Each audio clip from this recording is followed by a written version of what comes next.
Good evening, folks, and welcome to the Crypto Dark Pod, presented by Blockchain Solidarity Media. We're a team of crypto sleuths ready to dive into these thick crypto weeds.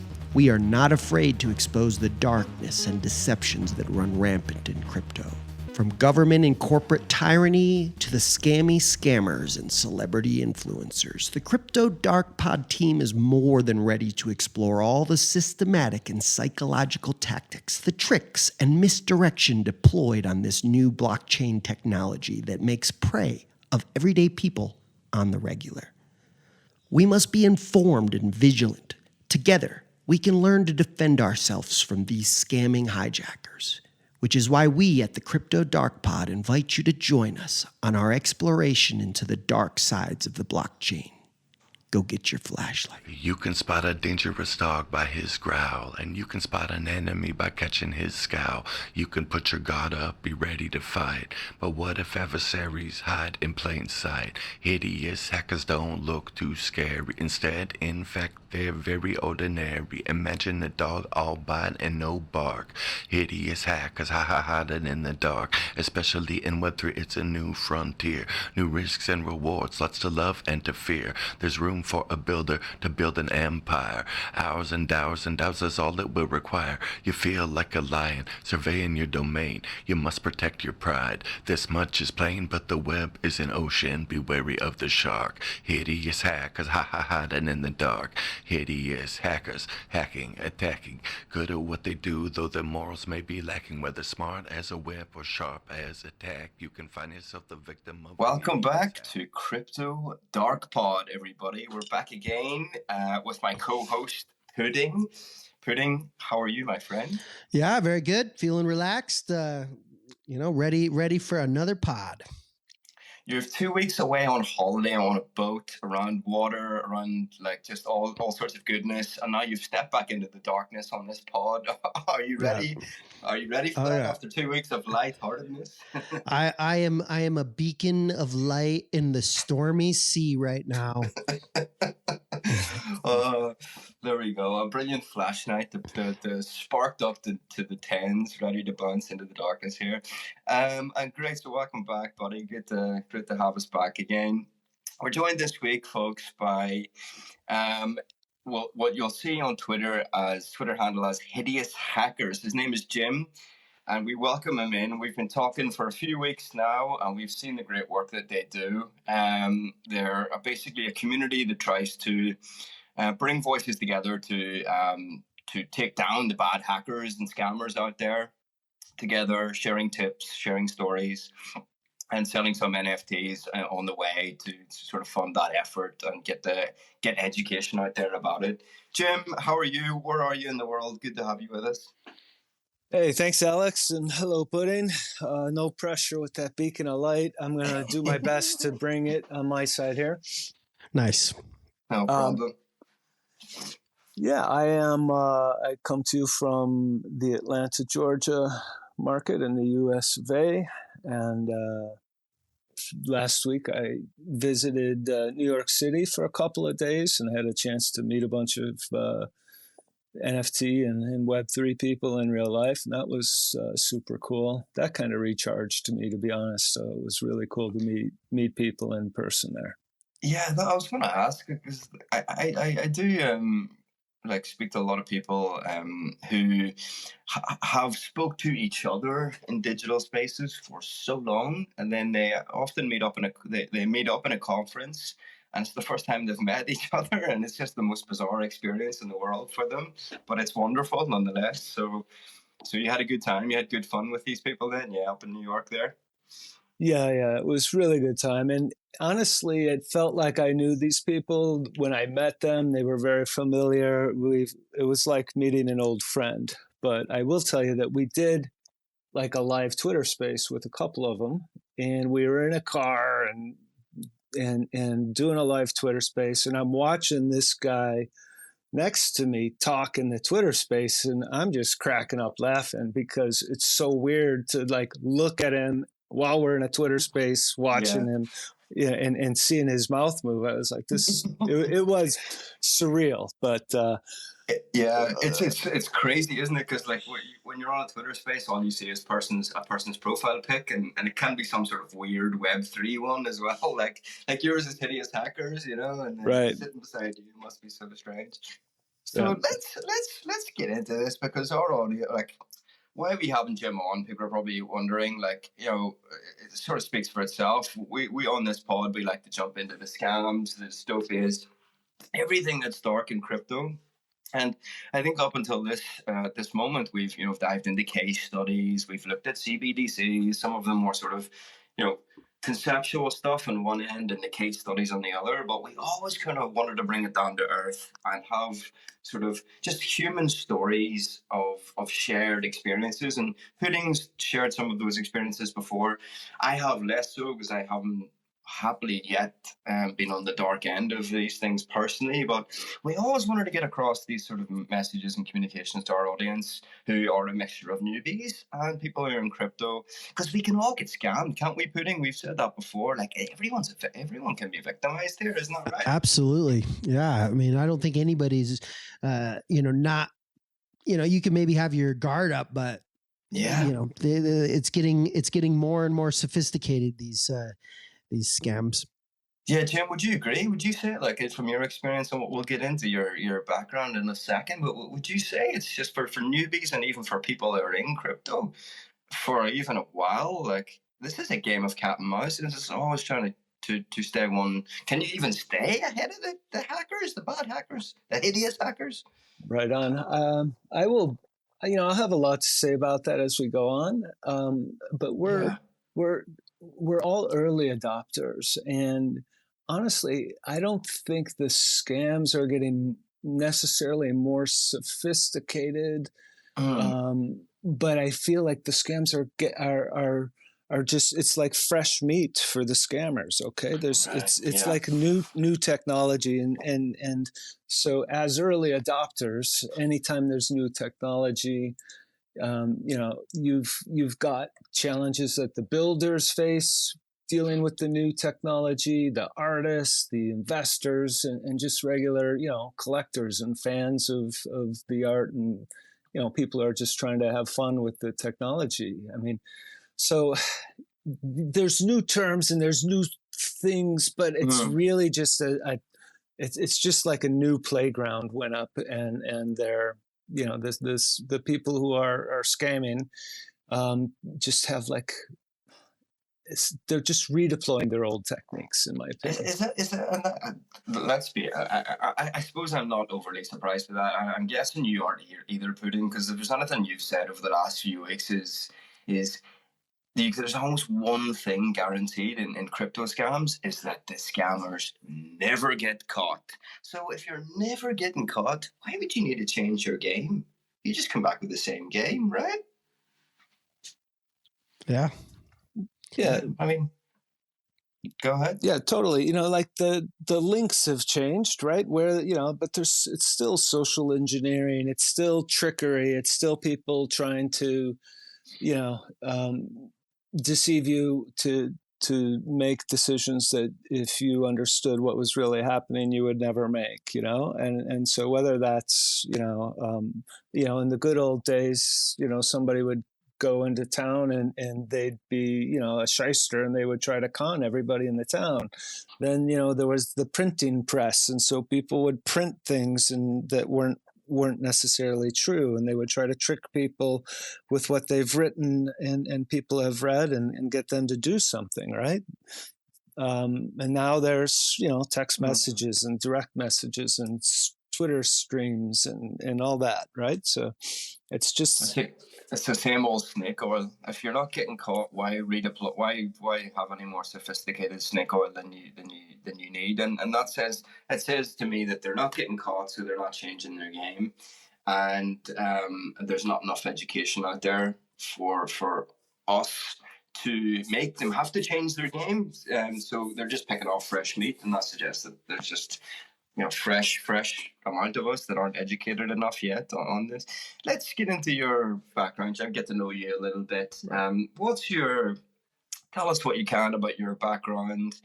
how you get into this crazy world of crypto, first of all, and then we can get into how you get into how hideous hackers came out from that.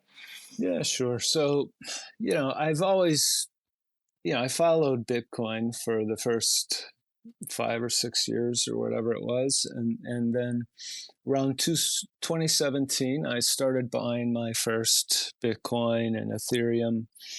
And I didn't really understand all the wallet technology at the time. So I'm just going to say that I bought it in different exchanges and I left it in the exchanges. So I was not managing my keys. Somebody else was, right? I always felt like I would become a builder, right? And I've always been sort of a builder, getting involved with different types of startups, and I always loved startups, and even in my real life, work, always working sort of at the intersection of like emerging tech and the users in whatever industry I happen to be in at the time. But I also have a real strong community side.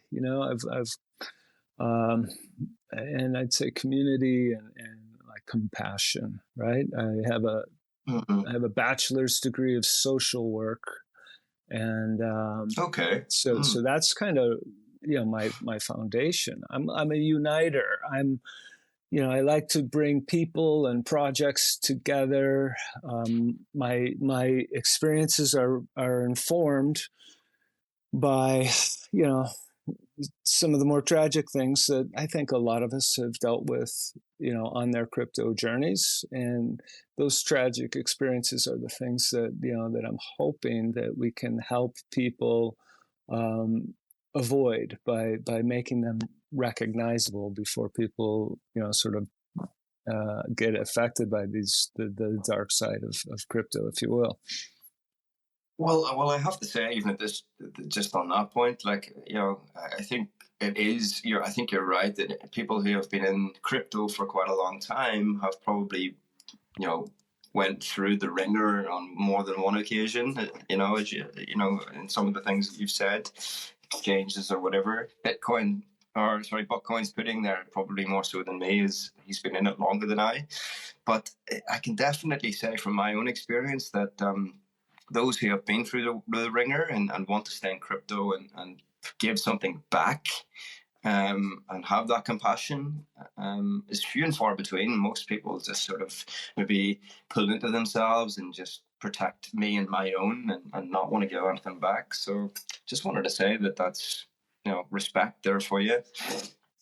Yeah, thanks very much. Some of do you want to know kind of the scams that I fell for, or you want to hear a little bit absolutely. about that? Yeah, well, yeah, sure. Yeah. Well, I mean, first of all, I mentioned that the stuff I bought early in 2017, 2018, I was always in exchanges, and the exchanges that about half of what I had invested in those exchanges just disappeared when the exchanges one day were gone, right? And I guess you would call that a rug pull. Was that the infamous Mount Gox, was it then, or was that a different one? I don't know. Paul Leonex was one of them, and sometimes it wasn't that the exchange disappeared. It's just like some of them were just like, okay, we don't support those coins anymore, or and sorry, you can't get them out, or we don't do business in the U.S. anymore, and there were just things that I didn't understand, and that just seemed to be happening to me, and it felt pretty helpless. And so I'd say about half of whatever I invested just disappeared on exchanges. And then, I was still up, all right, because I bought, a bunch of altcoins that did really well, but I was still up. And until, I made some other poor choices, like thinking that I could help the Ukrainian people early in, I don't know what that was, 2021, I think, thinking I could help them by sending 125 Solana to these folks to do some good with it, and then sort of I don't know if I honestly don't remember exactly what it was, but I was supposed to be helping the Ukrainian folks in the war and also, keeping what I had to begin with and maybe even getting back more. So I was like, okay, well, if I can help them and also, grow this and for the cause or whatever, I sent 125 Solana, and this, I don't know, Solana was like in the 150s, I think, when I did that. So it was pretty unpleasant. Mm. Oh, wow. Okay. Yeah, that stings. That stings. And was that not to delve into too much, but was that because I know the Ukrainian digital ministry over there was actively involved in that effort. Was that something direct with the Ukrainian government, or was it like a protocol? It was an email I received, and it was I guess we would call that a phishing scam. They email explained how the good was going to happen, and then it took me to a website that looked a lot like Solana, except it said like Solana Foundation. I was like, oh, it's the charitable arm of Solana. Okay, that makes sense. And I could see they had like all these transactions going by, and I'll tell you that I there's definite. Yeah, I would have definitely minimized my impact if I had been more present in this moment. And so I had, one of the things I like to talk about is what we can do to help ourselves. But I'll get into that later. But I sent 125, which was like the max you could do, I think. And that was all lost, was it? Oh yeah, it was just gone instantly. Yeah, just gone. Yeah, right. yeah. Okay. I realized it afterwards. I was like, oh, that was a really bad choice. But there's two or three that you've named. You sort of, the Ukrainian thing is much more recent, I guess. 2021 you mentioned there, but I guess the first one, going back to some exchanges that just said we don't operate in the US anymore, or hey, we're gone, like that rings more of a sort of, what is it, early 2010s or 2014, 15, that kind of range? That was more like 2018, 2019. Okay. Yeah. Okay. Well, what I wanted to ask was, putting, maybe you can come in, like, what's your, like, have you seen this a lot in your circles, like, dating back to the Mount Gox, or even around these times that Jim has said, where people suffered a lot? Or, well, this is I was kind of thinking of things that had happened to me, and I had similar things. I was invested in. Only place you could find this particular little coin that you were interested in was like on a random site. So like I remember I joined a site called Liqui, and that's where I was able to get one of them. I can't remember which one it was I was trying to buy, but I only went on to Liqui to get this. And then because I was on Liqui and I transferred some money there, I got a few other things. And then I kind of went dark with crypto. I just kind of, the 2018 happened, everything was down. I just stopped looking at it for a little while, and like Liqui just closed, and they'd actually sent me emails, to be fair. So I don't feel like it was a straight up scam. They'd sent a few emails, but just because I wasn't checking my emails and wasn't really looking at it at that moment, they were like, anybody that doesn't take their money out by this date, sorry. And so I'd passed that day. So everything that I had invested and had sitting on Liqui was gone. Right. So it's a similar-ish vibe of what I feel like Jim is talking about. This was happening all over the place. New exchanges popping up, people jumping into them, and then the downturn happening and them not being able to withstand it, and then closing and just sort of absorbing anybody's coins that didn't get them off in time. Well, that kind of reminds me of the Safe Moon thing, where they changed from one liquidity pool to the other, and they sent basically out a message to people saying, like, sort of, if you don't move it over by so and so date, there's 100% tax, meaning bye everything. It's just a scandal, really. But so, I mean, what, Jim, like, but for what maybe for both of you guys, like, this is a Wild West days where you can just go, oh, it's gone now. Do you see this anymore? Is it more? Is it you can't really do that anymore? Like, or do you still see that kind of thing? Like, or is it more sort of sophisticated than that? I don't know. Sadly, yeah, FTX did not do me any favors either.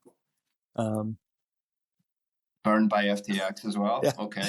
I had a like couple everyone. hundred Solana left, right? And they were in FTX. So, oh God, there's, right. I have emails that say I have a claim, whatever, but I've written off FTX, and I know I had other coins in FTX too. And I honestly don't even remember how much I had in there. And one of the things that people go through when they get scammed, and FTX, I think, qualifies as a scam, to be honest. So, is denial, right? Just I don't even want to look at it, but I have to because there's tax implications, and who knows? Maybe some of us will get some of our stuff back, but I'm certainly not holding my breath.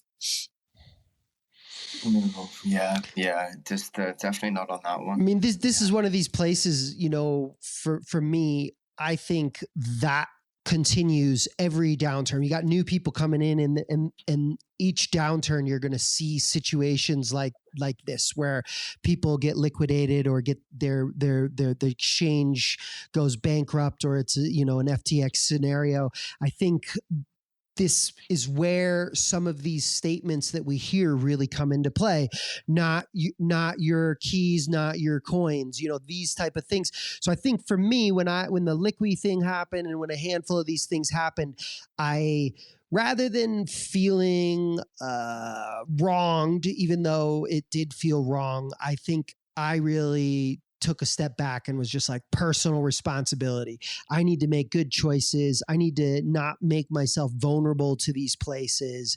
And so I've made a lot of steps in myself. Like, I was not involved in FTX, but then I invested with another guy who was a financial manager, and he had all our coins on FTX. So that portfolio dropped like 75% in one day. So even though I wasn't in FTX myself personally, because I had invested in another guy, which then I hold responsibility for myself as well. I don't need to invest in somebody else if I don't want to take the risk, but I took that risk, so I accept it, and it's fine. But these are these places. Well, because I'm standing here and I'm thinking just through like sort of how to bring all this together, and what maybe this sort of newbie or new entrant to crypto would think from listening to you two experienced more than I guys who have been through the crypto history for more than 10 years, and obviously have your own scars from different experiences, and the newbies listening here and going, okay, so I've heard one that's FTX, which is kind of a more established thing, not necessarily not a hack or a scam, but certainly a pump and dump and a dodgy old investment, right? But not your sort of like clear-cut hack or scam, as most people would think about it. Then you have your dodgy links, your dodgy exchanges that went down, and so the newbie here is getting the panoply of everything, and they're probably wondering, sort of, is anything changed? Right? Here's two experienced guys, and they've both been done over like so many others over the course of this amount of time, and yet nothing has changed. So I guess maybe the lesson just to pull on here before we maybe dive into sort of hideous hackers and so on, and maybe delve into some of the stories that Jim has heard, and some more nuanced tricks that we can avoid, is that these things have been about, and they're going to continue to be about, right? There's nothing really that's changed here. Is that a fair statement? Yeah, I think so. Just different names, same basic things, different company or different exchange or different coin. Yeah. So yeah. These are all all these things that we're talking about, including the dodgy links and things like that, are all amplified because of the fact that we're still in early adoption here, right? And I think I mentioned earlier that the builders and the artists, investors, and just the regular old, people who are fans and collect a few things, but, wouldn't call themselves investors. They all face different challenges, right? We all have to deal with the fact that technology is just changing. Every week there's like new stuff to check out, and like, oh, staking's a big deal. Back, when that came out, everybody wanted to stake their NFTs, and that was like a new feeding frenzy for scammers to put in links like fake links for staking your NFTs, and then they drain your account. The market is so fragmented, right? So how things and the scams are different on different chains, and there's different chains, and you got to, sometimes you got to change your currency from one currency to another. And so the fact that we don't understand like some of this stuff because it's brand new, and the technology is not necessarily user friendly, and it's difficult to tell if you're on a legit site or a scammer's site when you're swapping coins or whatever you're doing. It's it's like a feeding frenzy, because all these scammers can get out there and just create things that look legitimate enough, but are not, are doing things. And then you got your pumps and dumps, right? You got to deal with the influencers and like the celebrities who are saying, hey, buy this is the greatest thing, and they're getting paid and for promoting things that they have no idea. Well, see, this is the thing. I don't know, this is just my opinion, but you guys jump in here if you think anything different. But for me, out of all if you think, and these are all intertwined, as you say, but if I'm sort of sitting down for a beer with a newbie and they're like, oh, you do a podcast on crypto, advising people on scams? Tell me some ways that I can avoid getting scammed. And then, I can easily go, if you see Logan Paul going out of his way to pump the heck out of a crypto zoo coin, stay the hell away from that, right? And if they're getting paid for it, stay. That's like a big shiny object, just stay the hell away from it. Some new site, and alternatively, some new exchange site that you haven't really heard about, but like somebody says it's new and cool and has a new coin, stay away from it. But then when you get into sort of like the nitty gritty of like sophisticated emails, how do you know what links to click and not? Can you just say, get any sort of promotional email? Stay the fuck away from it. Don't click it. So I suppose I'm putting myself in the position of sitting down with a newbie and they go, okay, yeah, what should I avoid? Is there like some clear things that you can just go, boom, boom, boom, stay away, Yep. I do have some for that. So I would say that they need to be familiar with the types of scams that are happening, right? And so that's something that Hideous Hackers is trying to help people do, is just to become familiar with the types of scams that people are currently and will be, for the foreseeable future, being affected by. And so that's kind of education, right? Just understand the types of scams that are out there. Understand the technology itself. You don't have to know all the ins and outs. You just got to understand what's going on enough to just get it, but then to be familiar with what doesn't look legit.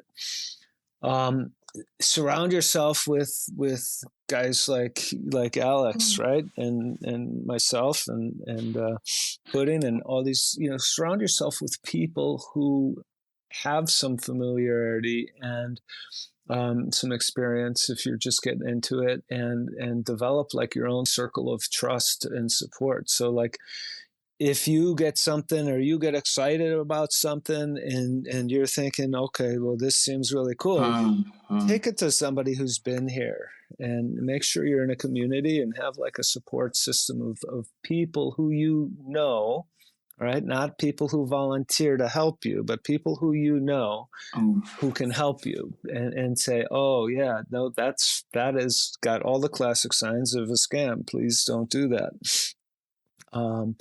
I think having a mindset as well. If I was talking to a newbie, I'd say, look, you need to have the right mindset going into this, right? Everything that you see out here, if you go into it as an investor, like you think you're going to make money off of everything that's being offered, that's going to be a very disappointing journey for you, because 95% of these things that you see out here are not going to succeed financially for you. Probably 99% of them, right? It's just they Yeah. can't, right?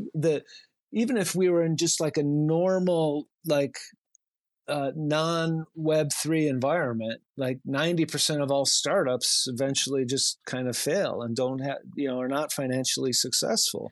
So to add on top of that, all the scams that are out there, and the fact that, there's a natural rate of failure, and there's so much learning going on, that you can't go at it as an investor. So if you're going to buy anything, buy stuff that really makes you feel good, that you would be comfortable with, whether or not you had financial gain from it or not.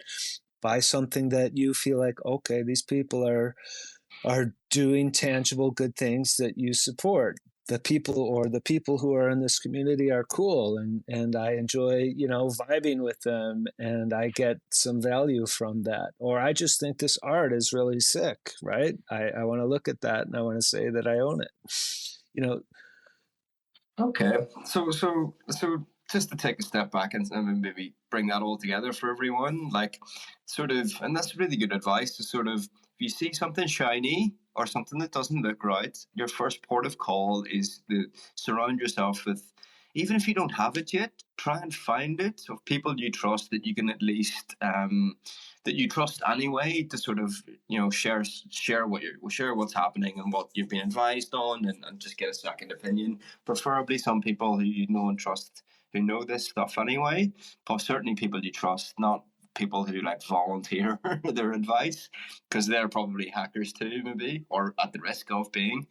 And then obviously do your own research, all those kind of things that are standard. But then you're saying also, if you are going to go forward with something, and you've maybe sought that advice, and people have said, look, nothing's ever certain, it could still be a scam, but like this one seems legit. You're advising, pick those ones at least that you kind of feel good around, that add up to your values, you like what they're doing. It's just, it kind of fits with you anyway, that if it does go belly poo poos, at least you can go, well, you know what? I'm not, I don't regret it as much. You can walk away with sort of, mitigate your psychological damage, I guess. That's what I took away from your advice there. I think that's really key.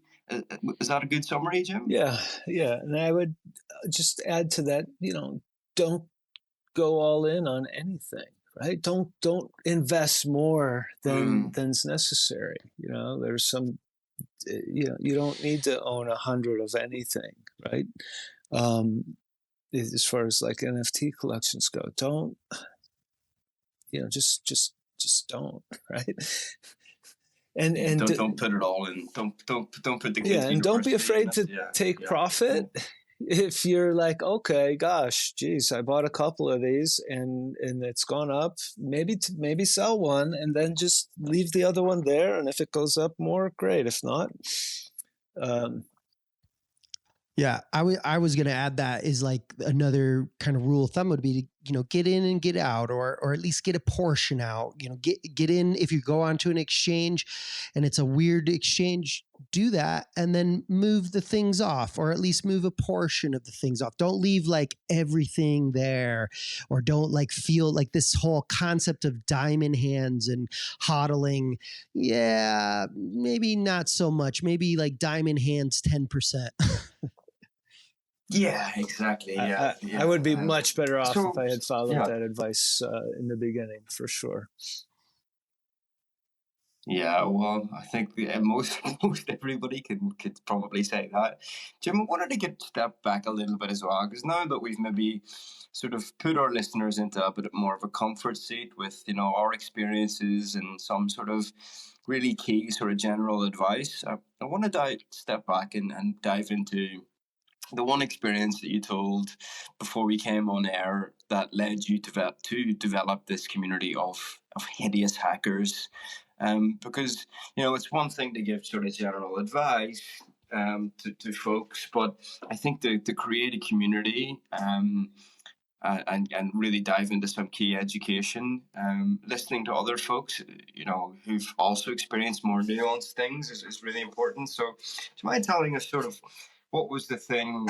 Was there one event that happened that led you to develop this hideous hackers community? Yeah, the first, I'd say the final straw for me was when I had minted some kitties, some very cute kitties from a collection, right? And this collection, I honestly, didn't even care about the collection. I just minted it because it was a new experience, and I was minting a wide variety of different projects and things because I wanted to learn as much as possible. And in this case, these two little kitties that I minted, called Froyoverse, they were all excited. The community was all excited because they would get to stake these kitties and these NFTs, and that staking was going to get some returns. I didn't even understand it, but I went into the Discord and I said, okay, hey, I understand it's time to stake these. Can someone please, give me a little bit of guidance? I've not done this before. All right. And so this is like classic mistake, 101 right now. And I'm afraid that, people would repeat this, because there's, a billion people who haven't gotten here yet. So definitely don't want anybody to ask for advice in Discord. But I did. And somebody came in and said, "Oh, okay, I got you here. I'll help you. Here's a link, and use this link, and go here and do this, and this is what you'll do." And so I did that. All right, I went to this link and I followed the guidance, and I clicked, the submit button or the enter button or whatever it was on the page that I was brought to stake my NFTs. And each time I clicked that button, I was noticing that it seemed like nothing was happening. And I was like, oh, that sounds familiar. Shit, nothing's happening. So the cold sweats come on, and you well, not yet. No, I was just getting frustrated with it. And then, so, like in Web 2, what you do, you bang the enter key a few extra times, like, come on, damn it, work. And so I tapped that enter key apparently at least a dozen times. And each time I tapped that enter key, I was sending away all the altcoins in my wallet and all the... Oh, what? And oh god! And all the highest valued NFTs in my wallet, which included an NFT I had bought for 80th, another one I had bought for 1.5, another one that I bought for 1.6 that was a 2013 NFT from the Namecoin blockchain. It was a puny code. And another one from 2016 that was like an ETH, and it was brutal. And this, of course, was when ETH was like in the 35, 36, 3,700 range, I think is what it was when I was doing this. Just to put that in context, it's down to below 1,000 now, as I understand it. So it's more than 1,000, but yeah, it's much lower. Much so, okay. I wanted to bring you in here just on that, because if there's maybe, speaking about common themes that you bring up, it was shortly ago, but there's common themes that I kind of bring up is are these hackers sadist? Like, is it beyond just making money and they're actually just, and I went into it in the Squid Game episode where he set up that law firm to screw victims over twice. did this guy create some sort of link and code that wherein you pressed the enter button over and over again, and that was the route out of your wallet every time you pressed it? That seems like some sort of sadistic game that he played. Maybe not, and whatever, but I just like hearing that just makes me think like, hey, who are these people that set it up that way? That the sort of everyday normal person will be going, why isn't it fucking working? Click, click, click. And each time it's actually just taking the stuff out of the wallet. That's messed up. I don't know. It was very unpleasant. I'm not gonna lie. And so I was sickening. At that point. I decided, you know what, I have. That's when I decided I needed a crypto Twitter name, and I called myself, and so that's when I named myself Smarter. All right, SMA. Smart with an R on the end, kind of like a Boston accent. Smarter. All right. Okay. So I said, not because I'm smarter than anyone. Clearly, I wasn't, but because I was like, damn, there's got to be a better way. We've got to get smarter about this. We've got to do this better. And how can I help other people, be smarter in this space and learn from what I went through? Because if I hadn't taken that approach, I would have had to just like quit and get out, right? Well, I was going to say, Jim, like, just there must have been at least some brief interlude between this happening and you downing a bottle of whiskey. Did you at least give yourself the evening to drown your sorrows and then get up with this world-beating sort of attitude? Because I'll tell you what, like, that's tough to bounce back from. Not a lot of people have this attitude, you know what, we got to do something about this. Most people go into, like, holy shit, like, suffering and depression. No, there's very real stages of grief, I think, that people go through, especially when something like that happened, right? They also stole my very first NFT, which was, it's really upsetting.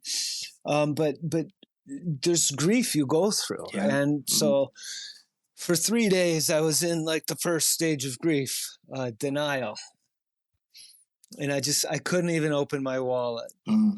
And like analyze what happened for 3 days, and then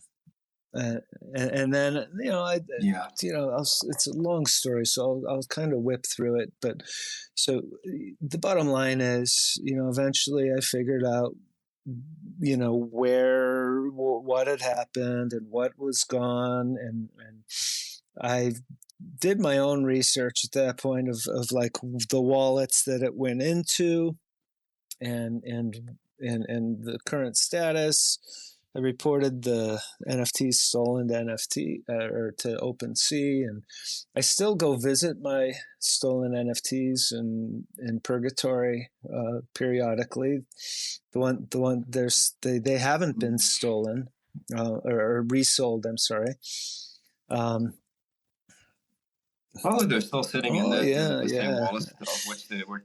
I analyzed the wallets that were interacting with the wallets that my stuff went to, and I'm here to tell you that one of those wallets contained about between two of the wallets, they contained about 50 or 60 ENS domains. And I was like, oh shit, okay.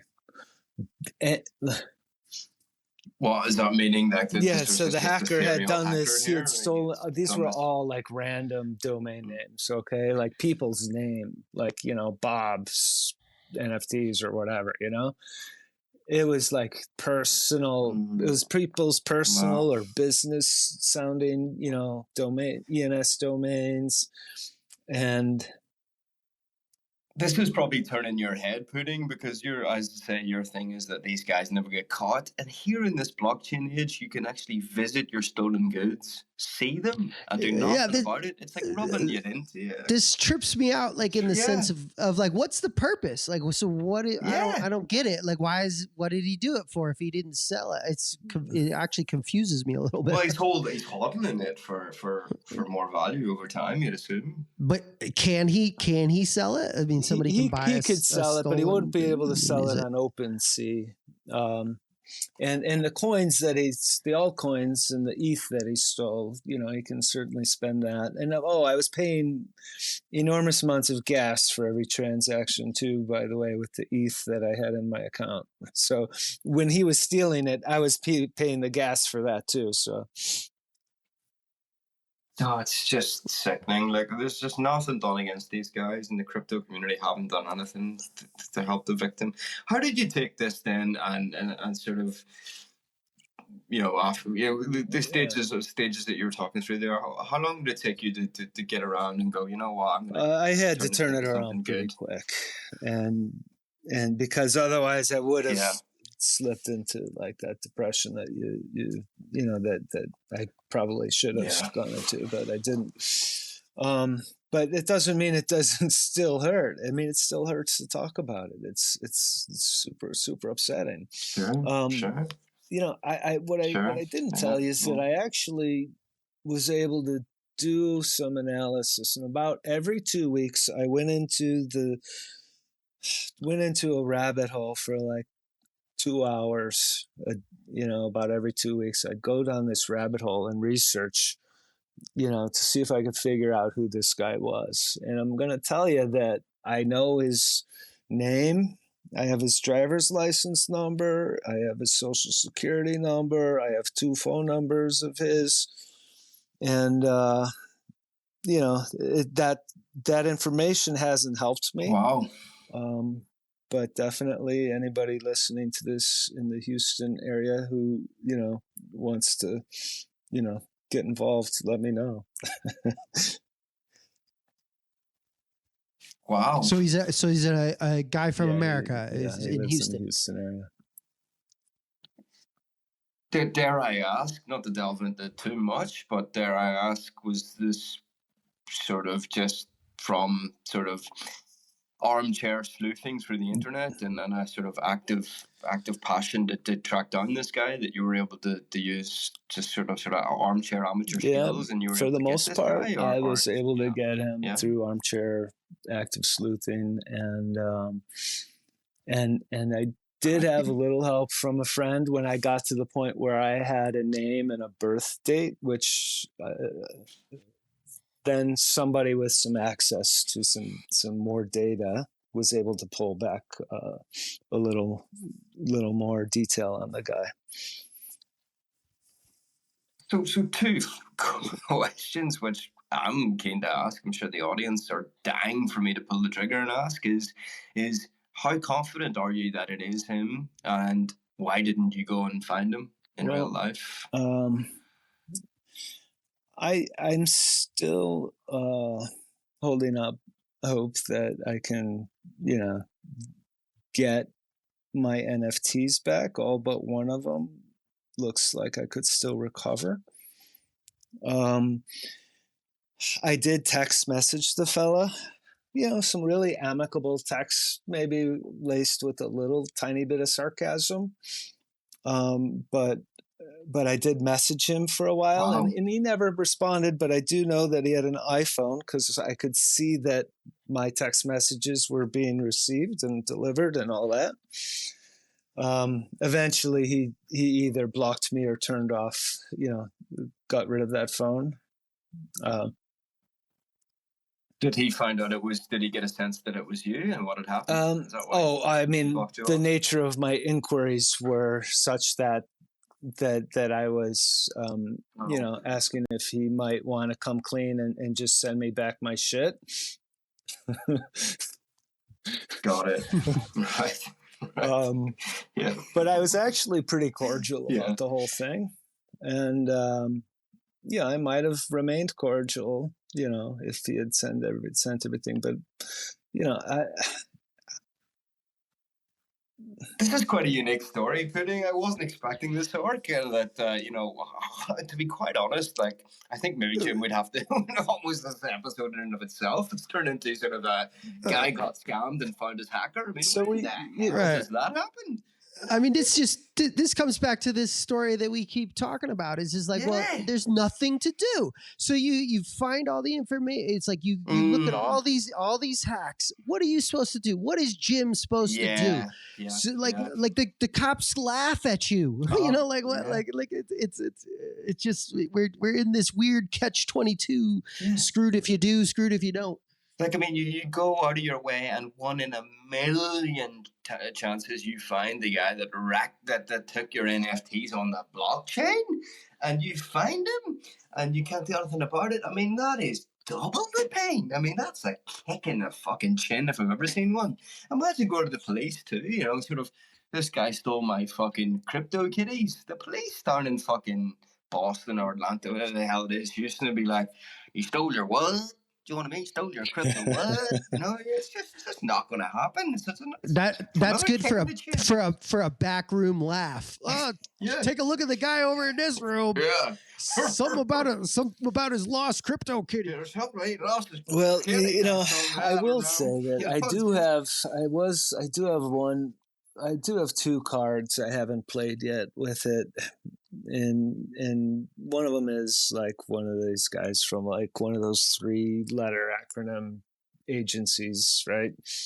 FBI or CIA or whatever they are. Right. They, you know, I do. They get it back for you? No, I don't know. I mean, I do have a referral that I haven't followed up on yet there, just because honestly, it's going to be hard to explain all this shit, right? I've got like 60 tabs in my browser that are saved related to the research I did, right? but no, but wow. I will tell you. Let's talk about the collection a little, because what's cool is because I knew who that in that particular hack, right?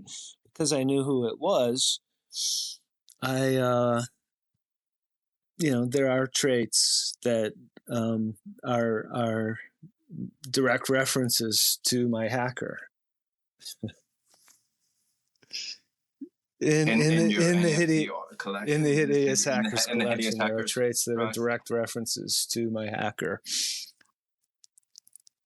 So he looks like a gremlin, basically. So anyone in the Houston? No, I would say not the base design, right? But some of the traits are direct references to my hacker. And if I sent him an NFT with all of those traits, like in one NFT, I should airdrop him one. But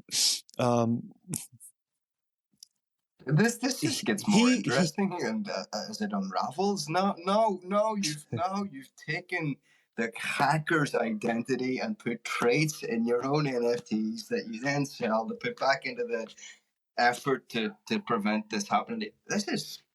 Are we the first people to hear this story, or is this like sort of? Well, you know what? I haven't talked about my community or about my art and the collection and hideous hackers enough, right? I've been so hell bent on making sure that I'm doing something worthwhile before I talk about how freaking cool the art is and all these backstories, and there are like a lot of the backgrounds of these NFTs, like some of them are actual tweets that people were scammed by, like when somebody impersonated or took over Bill Gates or Elon Musk's accounts, right? There's actual tweets from their accounts that were scams, like, hey, send me 1 ETH and I'll send you back 2 or whatever, that kind of bullshit. And so I used actual tweets as like backgrounds so that people could see, just because it's freaking cool to do that. And then some of them are like tweets from people who've been scammed, like this one guy who's like, fuck, it's like I got drained, that type of thing. Right. Yeah. And so there's lots of Easter eggs in the collection. And So let's bring it together for a little bit for everyone. And I do want to talk. I want to bring up one part which you told me last week when we spoke about what your original idea for the hideous hackers was.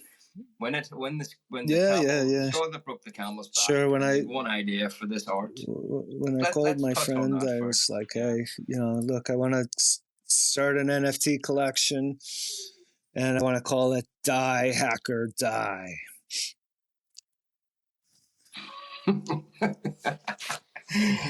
You could probably relate to that, Pudding. Like you've sure. Yeah, you've pent up aggression against people who try and scam you. What do you usually do? You try and like sort of play along with their game?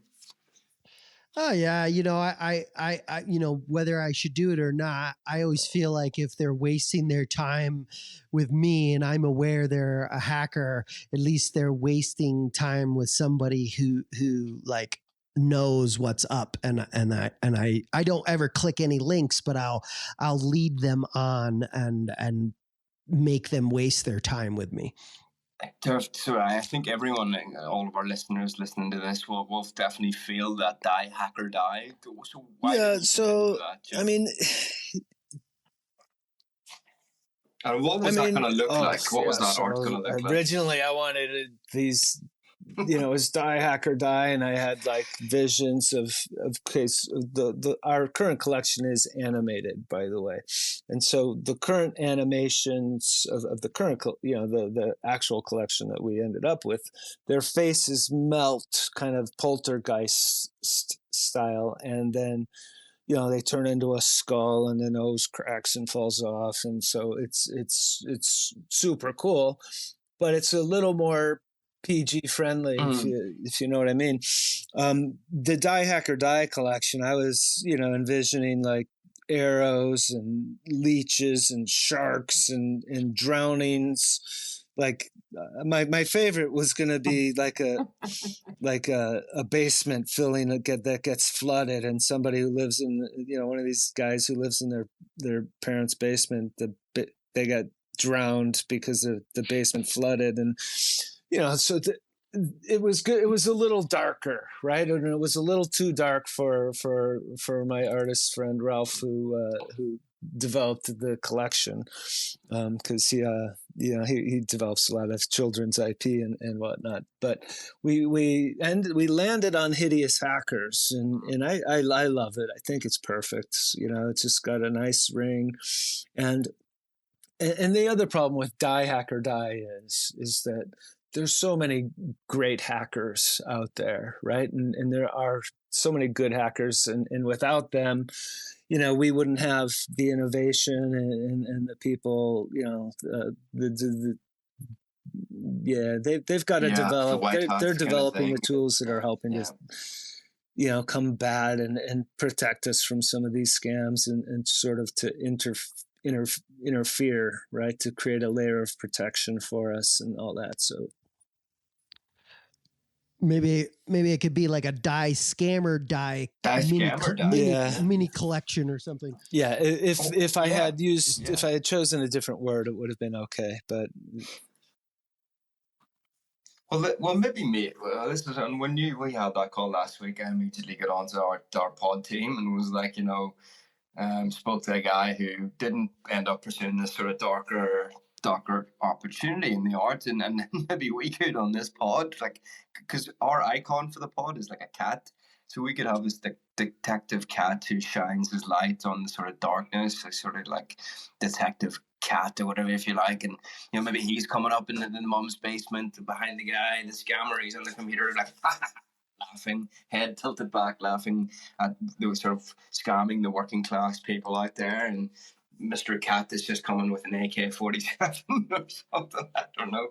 I will go there. I'd happily go there. I don't have the same qualms as your artist, but I don't know if my co-hosts here would want to. Pudding, would you be up for that? I think we could sell a few. I ain't afraid. Yeah.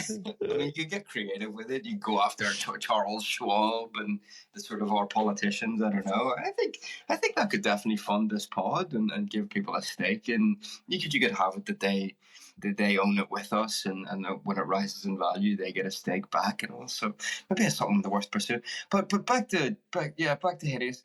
So tell the audience that this is how you got to the NFTs from all this history. What is the purpose behind the NFTs? Other than being sort of interesting art that people want to own. What's the idea there? The art itself is supposed to, remind people to stay safe, right? And so that's why the art is unique and memorable and meant to hopefully make people think of all the potential scams out there and the people who are trying to steal from them essentially. So I want the art to be memorable in a sense that, like, okay, shit, I got to be careful, right? And so it starts with that, but then and that's for people who not only that's a message that can cut through and be communicated to people, not just who own the art, but people who see your profile in the community and everyone who has the art as their profile pic, and what's that art about? And then the message gets spread. That's this is a wider 100%. I want people to become familiar with with the art, whether or not they own it, and I'm building Hideous Hackers for the future, not for the 100,000 people or less that are trading NFTs today. You know what I mean? If I was building the collection for like the handful of people who are just looking for the next moonshot or whatever, then I would have leaned into that darker side and all the sort of degen qualities of what we've built, and I would have just sold the hell out of them based on all that. But I'm really building it for the future. So I would I envision collections on every chain, to be honest with you: Polygon, Solana, Avalanche, even talking to some for a small collection on a chain called Chia, if you never heard of that. But it's an interesting little blockchain that has some safety built into the way they operate. So, but my goal is for people to be exposed to this wherever they're buying their NFTs, wherever they're getting involved in crypto, whatever that entry point is. And so if I only build on ETH, then all the people who are coming on in all these other chains are not gonna, they're gonna have limited exposure. So my goal is to be everywhere. My goal is to provide education within other people's platforms, to align myself with communities. All communities are trying to, all the good communities are trying to help keep people safe. And so I want to be aligned with them and working with them in ways. But there are some real specific ways that, for instance, the Hideous Hackers are being written into some escape verse, escape room style virtual escape rooms. So Hideous Hackers are being written into them with some developers I'm working with that are managing a project called Escapeverse. And they're going to be teaching people, through the ciphers that you have to solve in these escape rooms. To succeed, you're going to have to learn some lessons that are kind of, traps being set by Hideous Hackers, things like that. So I'm working to get it integrated into other people's stuff to help people, just learn and be familiar wherever they are in this space. So lots of good stuff. So that's amazing that you can take this sort of the visualization of the art and the sort of the hideous hacker sort of key sort of recognizable thing, and moving into such various sort of different contexts, if you like, and people have recognized it and learned from it, and wherever you see it now, you'd be like, oh, that's the hideous. Oh, we gotta be cautious and aware of what that is and what it means that there is dodginess out there and it's trying to scam it. And just before because there's a few other things I want to touch on that we talked about the vision of how you can educate people in all these different ways. But tell the audience, tell us a little bit about the Twitter spaces that you do. And I know you said you're moving away to a different model with them, but I think that's really interesting how you guys once a week or once every 2 weeks, what is it, that you get together and share some stories. Tell us a little bit about that, how long that's been going for, who's involved typically, and so what that looks like. We've been having pretty regular Twitter spaces where we'll invite people from the general Twitter community to join us to basically share their story of what has happened to them as far as being scammed or in Web3.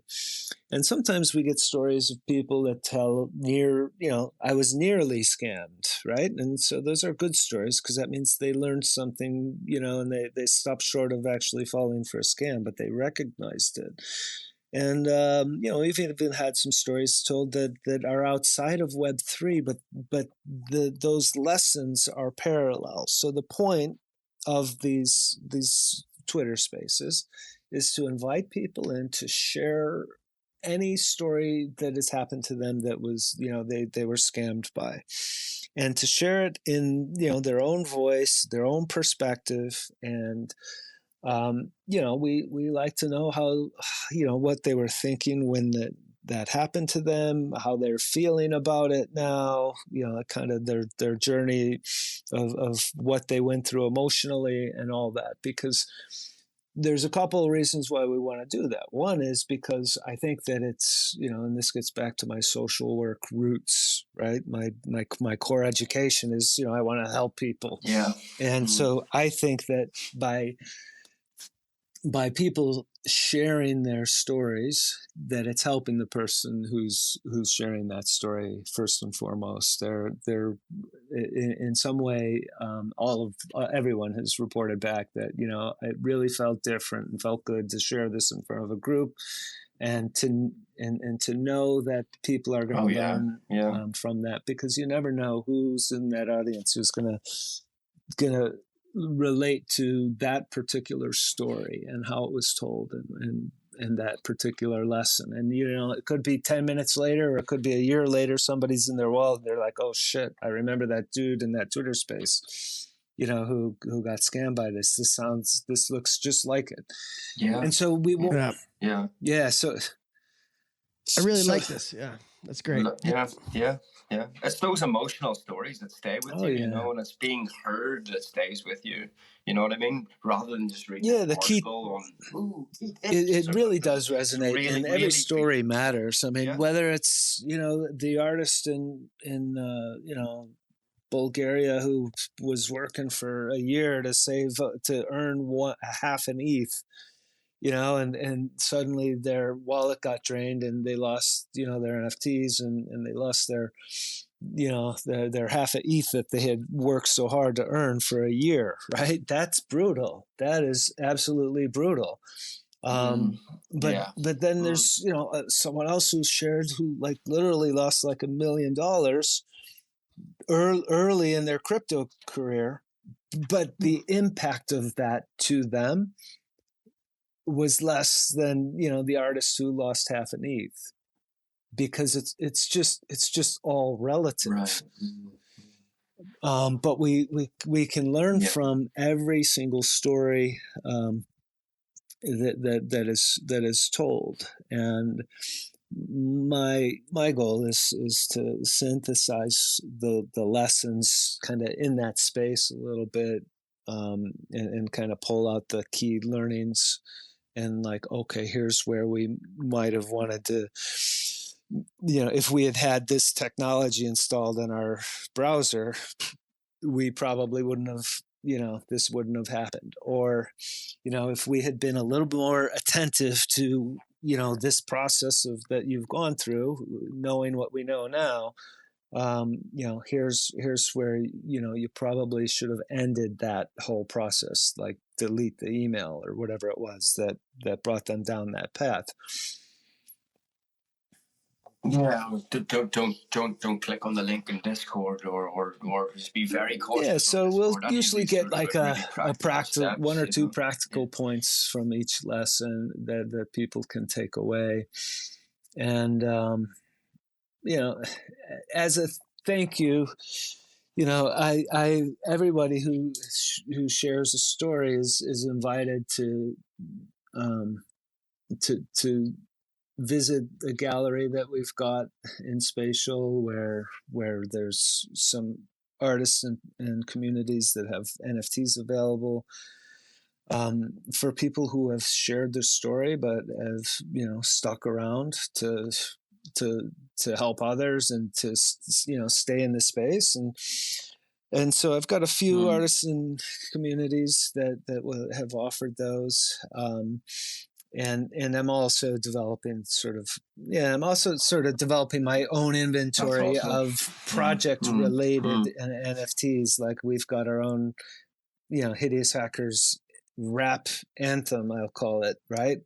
That we're minting that as an NFT. And so I may change the model where I'm giving away all stuff that's ours, because it's been really tricky to actually give away other people's stuff. That's cool though, but you're building a culture here, a real community, like where people come in, feel at home, where they can tell their story, not feel judged, feel like they're in a community where it's happened with everybody else, and so they can stay in the crypto community and not, like so many others, want to leave it. They're giving comfort platform to stay in it, but not feel judged and but be aware, and you're keeping them in with, sort of a badge signifying the hideous hackers. They can not only stay and learn more, but actually teach, stay and teach their lessons and come back again. I think it's wonderful. Yeah, sounds like, it sounds like an essential ingredient in like our discussions of all these last weeks. It just feels like one of the essential ingredient pieces in an overall mechanism of spreading awareness. Definitely. I mean, the bottom line is, definitely, as we each individually are our own best first line of defense. All right. And so if people will just get a little bit of education and be familiar with the scams, surround themselves with people who they can trust, at least have a couple people who you can go to, have a good mindset about what you're doing, and don't go into anything too heavy, and just have appropriate expectations. And then, the final thing, and I don't think I've said too much about this yet, is being present, having a presence of mind, like in the moment that you have, you're making those decisions. And this is where I've written literally a meditation that's like a 4-minute meditation that people can do. Like, okay, today's mint day. I'm all hyped up. I have FOMO already. I can feel it. My heartbeat's going. I've got a 4-minute meditation that people can just listen to, that is going to settle them down. And it's very Web3 intentional. So it's going to be like, okay, it's going to address those things about FOMO and links and just being present. And it's kind of... Pudding, this is right up our street, buddy. This is like, I mean, you should send that to us, Jim, and we'll do anything we can to promote it, because that is, I mean, that resonates with me really a lot, because we talk a lot on this pod about FOMO, the psychological aspects of like when you're there and it's right there in front of you. The temptation to just go, I'm in. And we talked about it in the Squidgame episode the last time, where the guy, the protagonist of that story, knew exactly the scam that he was getting into. He knew it. He said he knew it. And yet he couldn't stop. He didn't have his mind was just stuck on, I'm going to do it anyway. So I think this presence of mind that you're talking about, and, if you take sidestep to this meditation, that totally resonates with me, that meditation, you just be like, after the 4 minutes, you just be like, I totally saw what I was about to get into there, and my God, those 4 minutes have just saved me. Not in all the cases, but yeah, you know what I mean? It's just that pause, right? I mean, because at the end of the day, a second or 4 minutes isn't going to make or break your future wealth, but making a split second decision because of FOMO can. A pause doesn't hurt the future, but but leaping in can. Yeah, exactly. That the pause doesn't hurt a damn thing. Just do it and see. And especially if the 4 minute meditation is punches, right? It hits all your right notes. Well, tell us a little bit about what the meditation is. I'll give you a taste of one. There's two that I've written. One is a little longer form, like I said, over like 4 minutes or so, right? But I've got another one. Have you guys heard of like the Serenity Prayer? It's a prayer that people who are in like Alcoholics Anonymous use, right? It's like it's like one of those prayers about, okay, it's like their emergency prayer. Okay.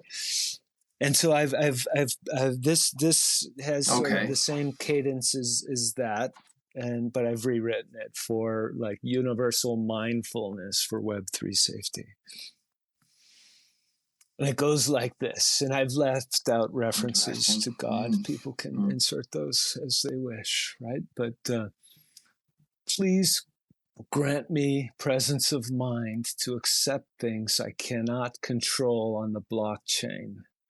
Please grant me patience to take responsibility for everything I can control and wisdom to ask for help when I'm not sure. Please help me always prioritize the security of my transactions and to be vigilant to prevent being scammed by malicious actors. And may I continue to learn and grow my understanding of online and Web3 technologies so that I may use and enjoy them safely and effectively. That's the short version. That's like the emergency prayer. That's like the 20-second read for somebody like, okay, let me pull this out and just before I do this, do that, but I can, like, I don't consider myself a religious person, but certainly spiritual, and I can definitely imagine whatever word that, when you're stuck in the driving force of FOMO and greed and all the rest of it's there, the power of sitting on your own for those 2 minutes or 4 minutes and reading to yourself something that has profound words that brings it all back to you, to then dive back into the FOMO and go ahead with it anyway, suddenly just doesn't seem like it's as likely. What do you think, Pudding? Yeah, I mean, even as I was sitting there listening, I was like watching my hand and my little twitching pointy finger, my little trigger finger. It slowed down. So my little trigger finger just like I'm less likely to go and hit the enter. Yeah, this button. one isn't intended for people to be able to read on their own because it's a quick. It's just three quick sentences basically. And that's also, if you read that back to yourself, right? If you read that back to yourself, if you take 2 minutes and whatever and go and read that to yourself, if you then go back to the laptop and continue on with FOMO and press the button anyway of bye, it's kind of like, that's really, you have now had the presence of mind and you still made a terrible decision.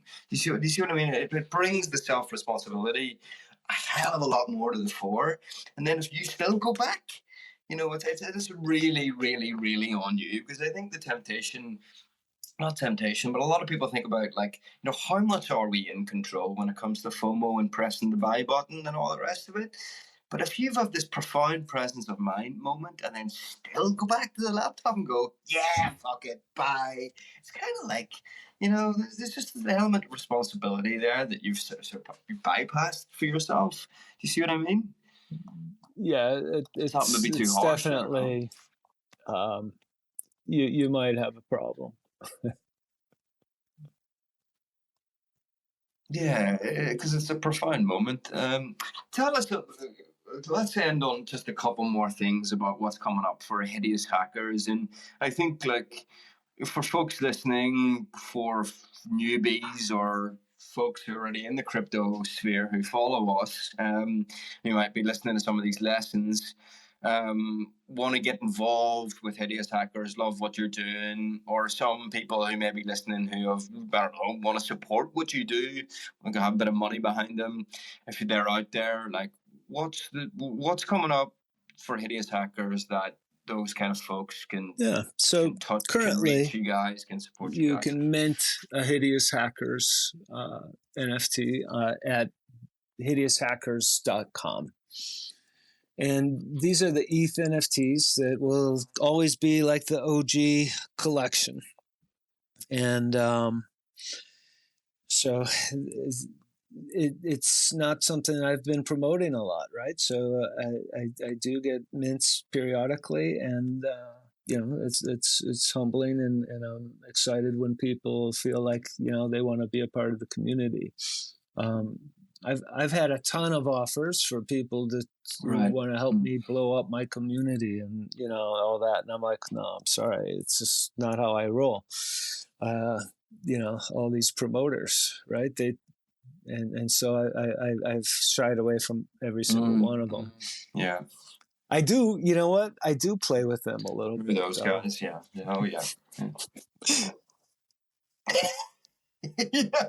We got you. We thought you were a saint. They're so funny. They're like, and I explained to them, no, I'm going to build organically. They're like, okay, but why?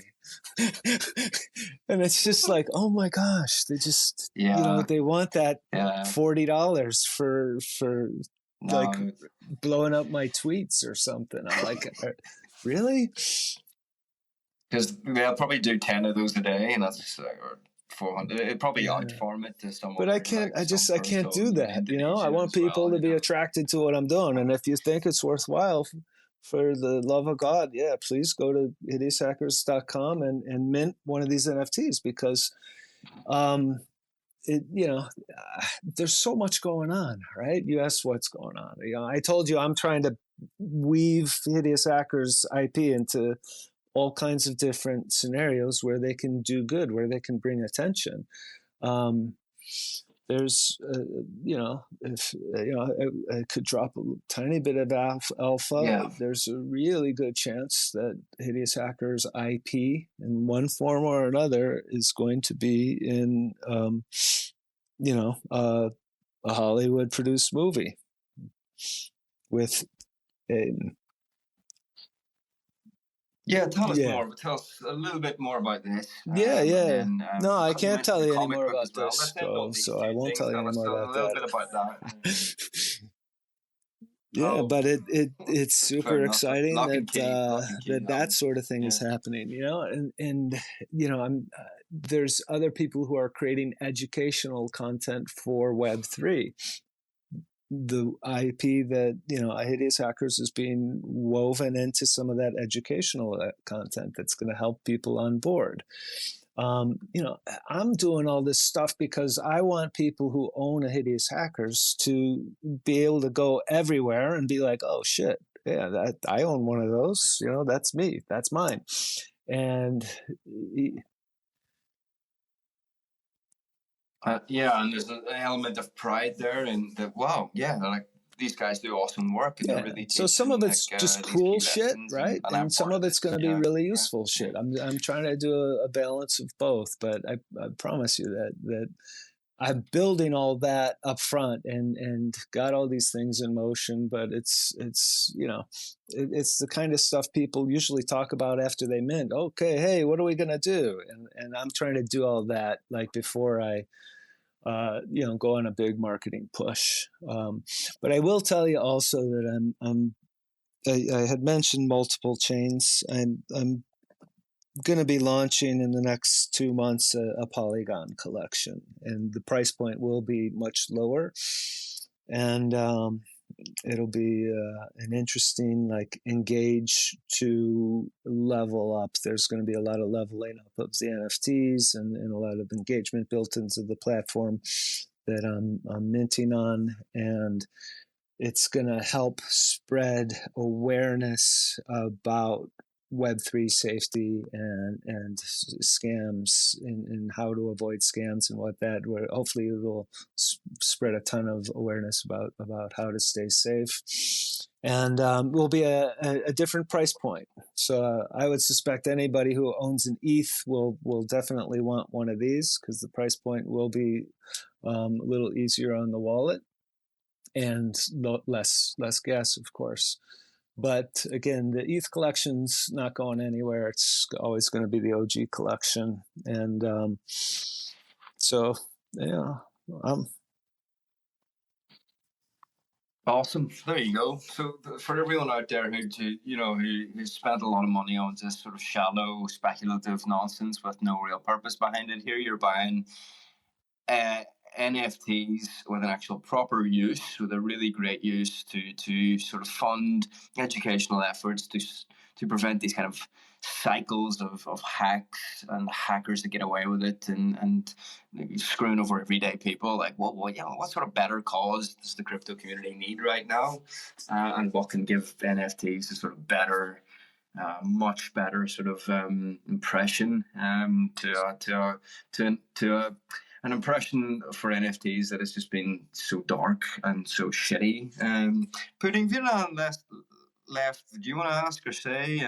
I think it's been really fascinating. Yeah, I just want to, say thanks for Jim for stepping out there and not being embarrassed after these scams happen and actually turning that thing into a positive force, right? It's awesome. And here on the Crypto Dark Pod, we're constantly looking for solutions and ways to combat the obvious ripe scam setting that is out there with this new technology. And it's just all the more necessary for things like hideous hackers to proliferate, in my view. And so I want to say thanks for that. And I want to check it out personally myself. And well, I want to say both. good luck, man. Good luck. It's needed. Definitely.